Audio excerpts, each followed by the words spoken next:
Awesome. You guys have overcome poverty. You've overcome scarcity. We're transitioning into a world of abundance, where there's abundant wealth, abundant time, abundant energy, abundant freedom. Anything you desire, it's right there for the taking. It's all up to that mental state. As soon as you can change your head, as soon as you can change your thoughts, change everything that happens in your life, change the results, change the plans, and of course, change the value and monetary equivalents that you bring to the marketplace, that you bring to the world, and subsequently use that to achieve your overarching long-term goal, no matter what it is. Okay? Sound cool? Sound powerful? We're gonna go over to the computer now. We're gonna look at the fear of ill health. Now, this fear is tied both to physical and social heredity. It's closely associated with the origins that cause fear of old age and fear of death, because, fear of ill health, you're looking at the border of terrible worlds where nothing's really known and everyone's just kind of like dead, which sucks, And so a lot of people, they'll sell health, right? And when they sell health, they'll sell you this sense of security, right? So it's this idea that if you buy home insurance, or if you buy insurance for your car, or if you buy a lock system, you're buying a sense of security and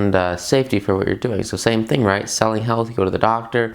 A lot of times you're buying security over treatment, and this is shown through placebo pills. If you have a placebo, which is like a sugar placebo, a sugar pill, and people take the placebo, which is like nothing, and they get better, right? And they they cure themselves, right?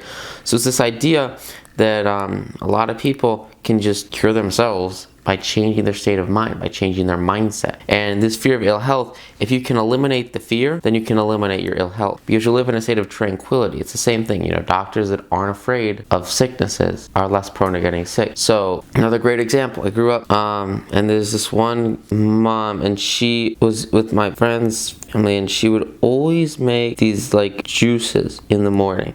And they were just like super fresh, clean. Like she would take purees or carrots and vegetables and like put them in a juicer and make these like really healthy juice things every single morning for her kids, right? And so she did this for like 5 years. And what happened? On one hand, right, obviously these guys, they're getting better nutrition than most people. And like there were definitely like quality ingredients that logistically and reasonably made these good for them. But what was really interesting is because this like shouldn't really affect your health, right? But while everyone else in their school was getting a cold, just sick, around the winter time, these two kids that were, with their mom, and they were drinking this like super healthy thing every morning, they were never sick for 5 years, never got sick, while everyone else got sick like pretty much every year. Why do you think that happened? It's this cyclical season of people focusing on, oh, I gotta go get the flu shot. What do you think the flu shot does? It brings your mind to focus on the flu. A lot of people, they get the flu shot and then they keep thinking about it. If you keep thinking about something, where attention flows, attention goes, energy flows, right? So it's this idea that when these guys were focused on sickness, they got sick. But these guys, they were immune, not to the sickness, but they were immune to the thought of the sickness, because they were internally convinced through a placebo, which would be this veggie drink that they had every morning. They were internally convinced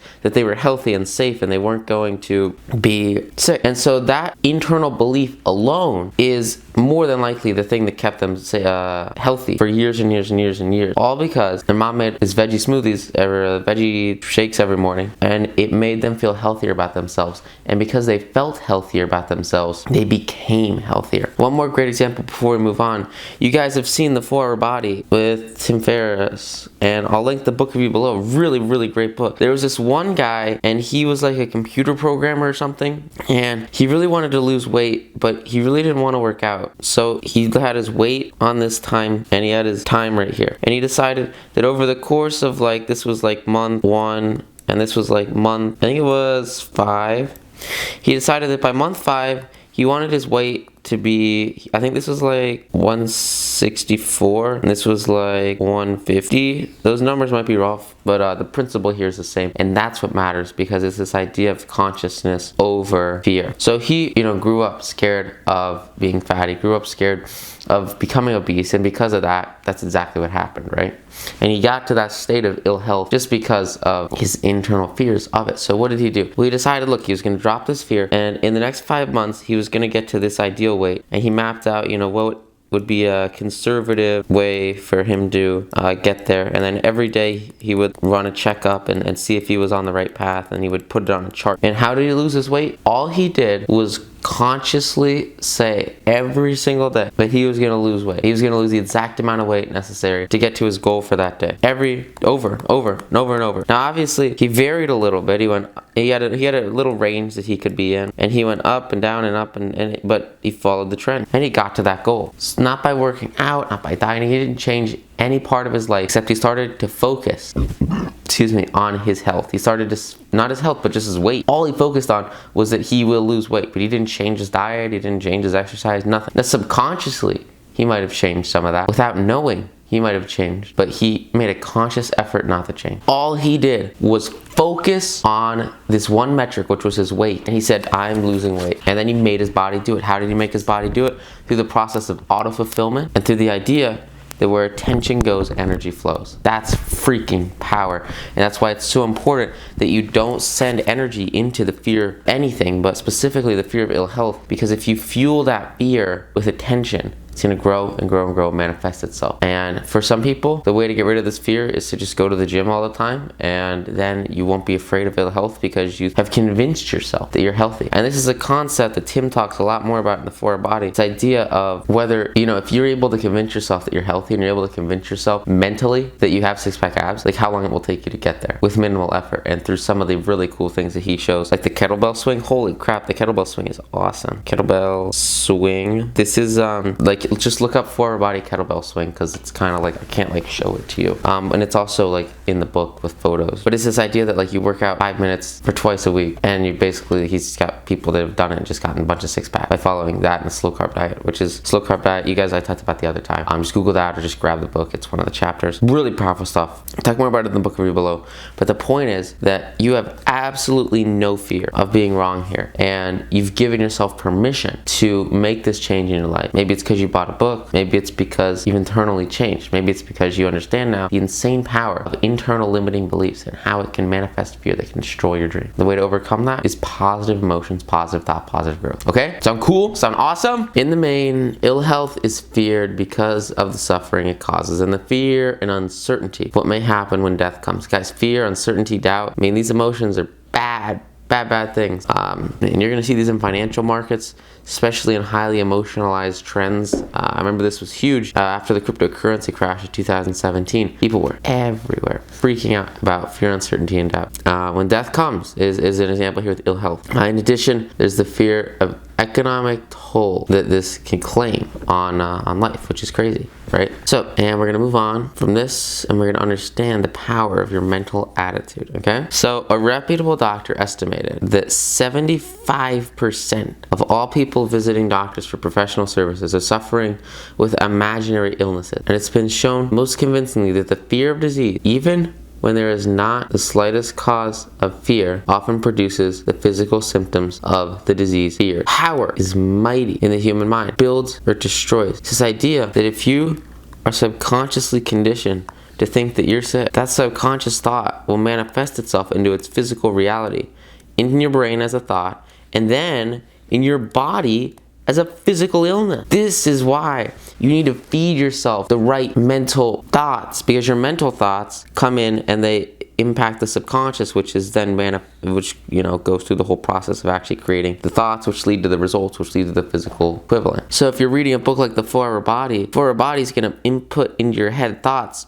of 6-pack abs, right? Or maybe if your goal, a girl, I don't know, whatever, being slim and fit and toned. This comes into here, you manifest it here, it turns to thought here, and then it becomes a reality through the power of the process of auto-fulfillment. And then it comes in your life. Now, I didn't know this concept a long time ago when I was going through that massive transformation in my life, where I worked out, dieted, exercised for like 6 months and lost 50 pounds, just changed every aspect of what I did. I started to learn more about it as I was continuing to grow, and after that I spent about a year just doing hard weightlifting. And then after that I was cross country for 2 years. And when I started cross country, I had this idea that like basically right. Like running for a vast majority of situations, and especially like a lot of running. This is like, if you like want to know anything about this concept, it's discussed so much more in the forward body.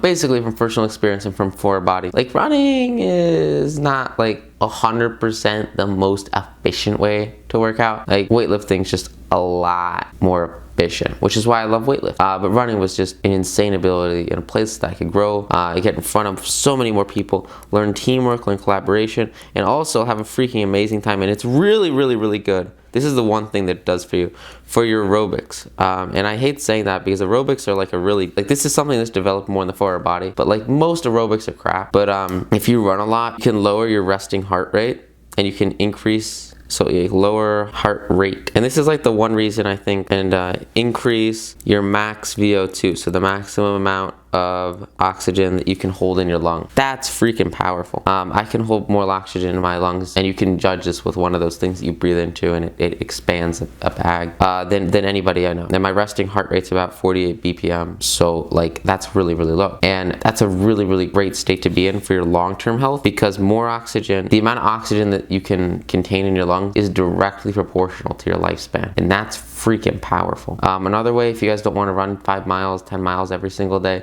if you want to increase your max VO2, take cold showers and then have that water come on against your back and take deep breath out, deep breath in. That's one way to sustain increased VO2, and it's also one way to just slightly increase it, but the best way to increase it really is to just freaking run forever and ever. And you can do it for a condensed period of time when you're younger or whatever, but I highly recommend it because it'll drastically increase your lifespan according to basically all scientific evidence known, which is cool. And then the heart rate is like, you're just making your heart more efficient, and like making your heart more efficient, I mean, that can do nothing but extend your lifespan, you know? Like that's a great thing to do. So while I was starting with cross country, I realized, like, you know, I'm not gonna be working out and doing cross country. Like I got stuff to do, you know? I don't have 5 hours a day to dedicate to my body, because I'm not gonna be a pro athlete. I'm running businesses and companies, and that's what I'm passionate about, and trading and investment. You use it, you know, as a tool though, because your body has to be in peak condition, because if you can't control your body, then you can't control your mind, and you can't grow. So it's this idea of pushing yourself to the limit in all aspects of your life, because you don't want to be that billionaire who's like freaking massive whale because you never work out. And honestly, like I run all over the place, especially I guess now I'm in campus, so I guess it just depends on when you're watching this.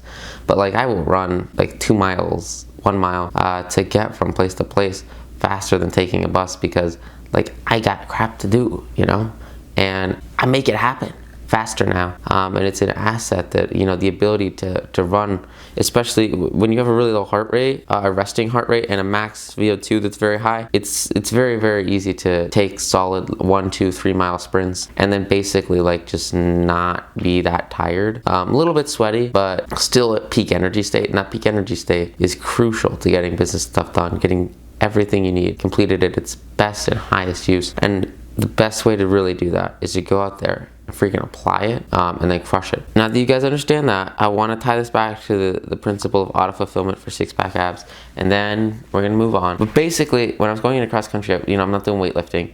I'm not doing, you know, all the things I was used to doing to get swole and to have abs and build muscle, you know, stuff like that. Because running, you know, you're running, and it's not like you're weightlifting when you're running. So I said, look, you know what? I will maintain six-pack ab during cross country. That's it, man. It's gonna happen. What do you think happened? Through the principle of auto-fulfillment and also public accountability. Public accountability is super, super big. This idea that if you share your goal with people, it'll make it freaking happen. I showed you guys with this idea before, and it's especially with medium-term, short-term goals, this is really powerful. Like I told everybody that I was gonna finish the book by Christmas Eve, and then I told everybody that I was gonna publish the book by January 29th. And like there were people like 2 days before publishing date, and they were like, hey, you doing that book? That holds you accountable. That's what pushes you through 2 all-nighters to get crap done, because you know that the deadline is now. That's what keeps you going when the time gets tough, is this public accountability and this idea that you'll lose face and you'll lose your reputation if you don't fulfill on what you promised yourself and other people. That's a really powerful state to be in. So if you have any big goal that you're struggling with, tell like 50 people that you're doing it, and tell them all your deadline, and you bet your butt they will hold you accountable. Anyway, so for me, I was like, to hold myself accountable, right,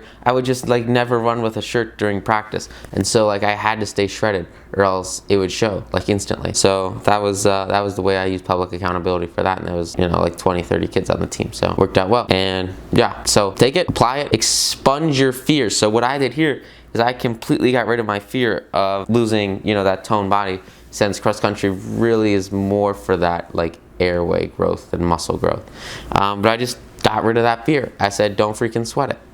Not gonna happen. And it didn't happen, right? It's this principle of that the mind can conceive and believe it will achieve. So now we're gonna move on, okay? Through a series of experiments conducted years ago, it was proven that people can be made ill by suggestion. This is so freaking terrible. And please understand that like this concept can seriously mess up people's lives. So please, please, please don't try to mess up people's lives, okay? There was an experiment, Hill did it with his team, and he had 3 people visit test subjects, and he called them victims. And the first person would go and they would say, what is wrong with you? What ails you? You look terribly ill. And the first time, they would say, oh, don't sweat it, nothing, I'm all right. Then the second guy would come in and he would say, oh, what ails you? You look terribly ill. And the second time, the subject, they would say, I don't know exactly, but I do feel bad. Now remember, these are perfectly healthy people, perfectly normal people at the beginning of this test, this experiment. The first time, feels happy. Second time, he's a little bit scared. Why is it? Why is this happening? Remember, we got our brain here. We have our subconscious in green. This subconscious literally has total control over his body, okay? With these orange guys that come in and say, are you sick? They're feeding his subconscious, or their subconscious, this idea that he's sick. They're bringing sickness, whether he knows it or not, into his mind. And as his mind has this, his subconscious is going to send that into thought that he is sick, thought of sickness, right? It's going to come out, and then that's going to manifest itself in physical sickness. Now if you want to see proof of this, let me tell you what happened when the third guy came in. So the third guy comes and he says, what ails you? You look terribly ill, terribly ill. And the third guy is met with a frank admission that the victim was actually feeling ill. By doing nothing but using words, these people made this guy freaking sick. You can try it on your friends if you doubt it'll make them uncomfortable, but don't carry it out too far. In some primitive cultures, people take vengeance upon their enemies by placing a spell on the victim. Because they believe the spell is real, victims become sick and die. Let me read that again because that's important. I want you guys to understand this. Because they believe the spell is real, victims die. Physically manifest death. All because these thoughts come from their enemies, where they say, we're casting a spell on you, and they believe that spell. They have belief. Guys, you can turn any thought into reality through belief, faith, persistence, all the principles we've talked about. When people feed you this crap of sickness and evil and death and just any negativity in your life, if you allow yourself to believe that negativity, it will become a reality and kill you mentally, maybe physically. This is why epidemics spread so quickly, because people believe that they're sick, and they therefore attract that sickness from the ether, from the community around them, into their life, and fulfill that prophecy that, oh, I'm in this African village, so I should have Ebola. And that thought spreads like poison, and people believe it. And when they believe it, they die so that they can fulfill thoughts coming into their subconscious, and then what their subconscious wants to do, which is to turn those thoughts into a reality. This is freaking insane, guys. Ridiculous. So what do you want to do with this? Well, here's the deal. What you want to do is you want to cut this crap out of your life. Get rid of this negativity and replace all of the intake in your mind. Replace the intake of your mind with positivity, using the secret formula to enter your mind every single day as you keep stating your overarching long-term goal over and over and over, so that your subconscious mind is being influenced by positive thoughts of accruing wealth in a money-conscious manner by achieving that overarching long-term goal. That's how your mind is going to create the thoughts and plans necessary to achieve your goal. A positive goal goes in your mind, thoughts and plans come out, goes to action and physical result. Now remember, here we fed in negativity and we got negativity out. Here we're feeding in positivity and we get positivity out. It's the same concept in all aspects of life. The only difference is your ability to master the type of emotions that flow into your mind, and using those emotions as fuel for massive personal growth and development by mastering your ability to cut off all the crap that doesn't matter. Focus exclusively on positivity. Tell you what, one great example of this is anytime, I just had to go through a bunch of college interviews over the past year or so, and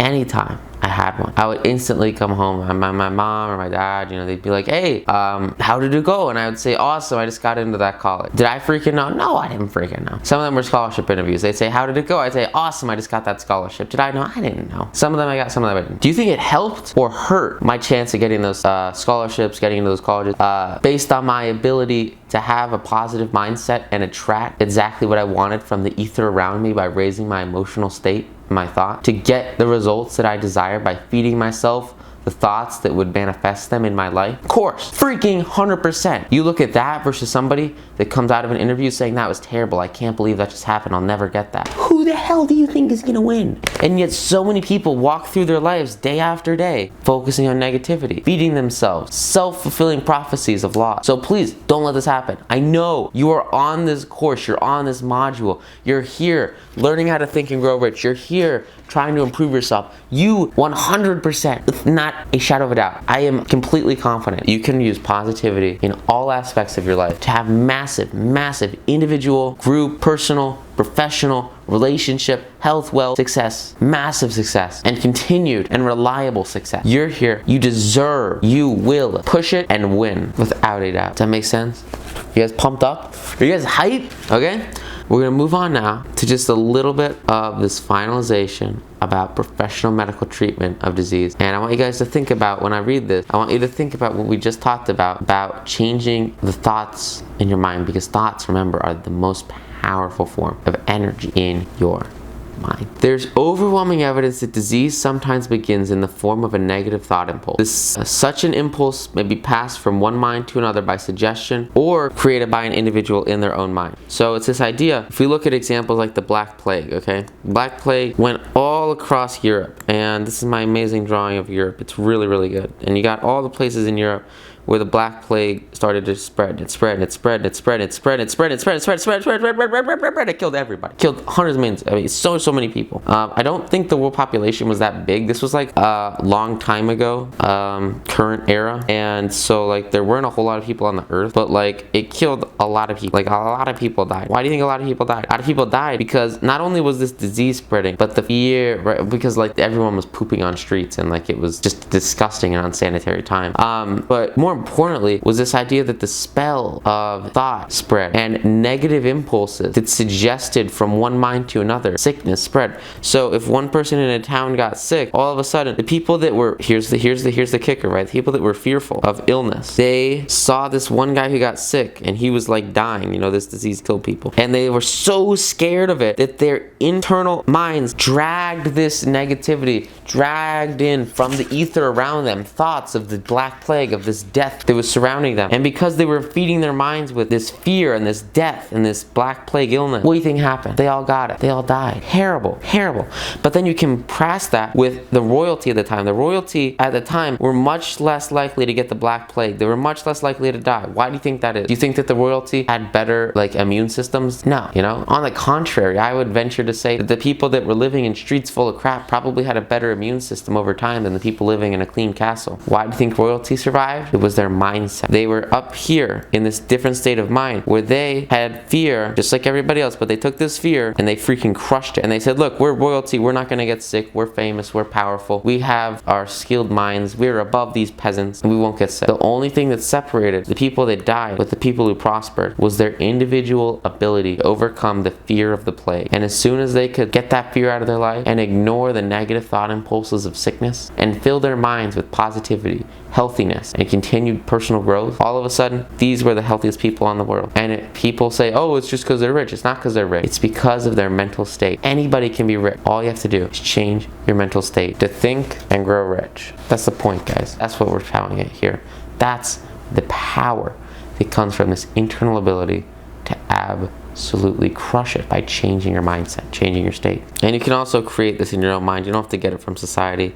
I mean, people that create inferiority complexes all the time, you know, convince themselves that they're, it's kind of controversial, and I know I've got like trans cousins, so, but like gay, or, it just depends, but it's all based on this internal psychology. And I don't want to go too deep into it, but like, it's this weird thing where if you continue to believe one thing over and over, it will become reality. So for instance, if you continue to believe that you will become a multi-millionaire over and over by selling popcorn, You know, whatever you want to do, whatever your plan is to get there, over and over and over, following the secret formula, it'll become a reality.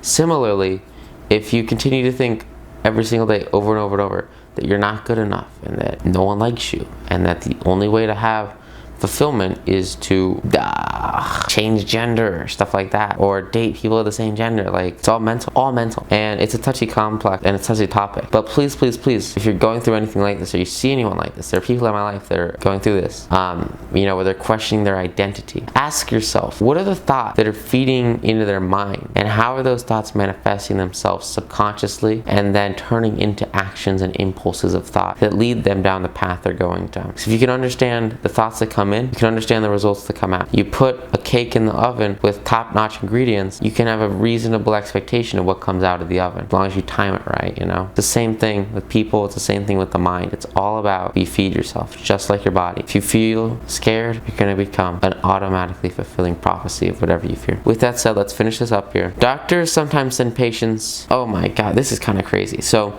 if you're in a treatment center, right, and maybe say this is like a hospital, okay? And I'll just kind of, I don't know really how big this is going to be. Doctors will send patients, there'll be like this red room, right? Red room. And then maybe they're traditionally used to being in like a blue room. And now obviously, like, I'm simplifying it here using colors. So just imagine more complex social environments. Doctors will send patients into new climates. So maybe they're used to this environment. They'll send them into new climates for their health because a change of mental attitude is necessary. The seed of fear of ill health lives in every human mind. Worry, fear, discouragement, disappointment in love and business affairs causes the seed to germinate and grow. So by changing their environment, by changing their state to something new, you can alleviate this fear by moving your internal focus from negativity, from worry, from fear, from discouragement, from disappointment. Move it into understanding the new environment. Move it into being happy in this new place. Move it into you've escaped from this terrible state of fear and you've escaped from your sickness. These doctors are literally curing disease by changing your environment because they take advantage of this idea that your mind is what fundamentally controls your body, and it's what controls the actions and results that occur from and within your body. They don't give you medicine. They don't give these patients treatment. All they do is change their environment. Just like we've talked about with music, just like we've talked about with sex transmutation, just like we've talked about with manifestation magic. All this stemming around positive thinking. If you can just change your environment into a positive environment, you can solve any freaking problem in your life immediately. It'll change every perception you have and everything that you do. So please, please, please, please, overcome fear of illness. Go out there, take this, apply it, absolutely crush it, okay? Hope you guys got a ridiculous amount of value from this module. Go out there, have an amazing day, and I'll see you guys in the next module. Thank you so, so, so much. Bye.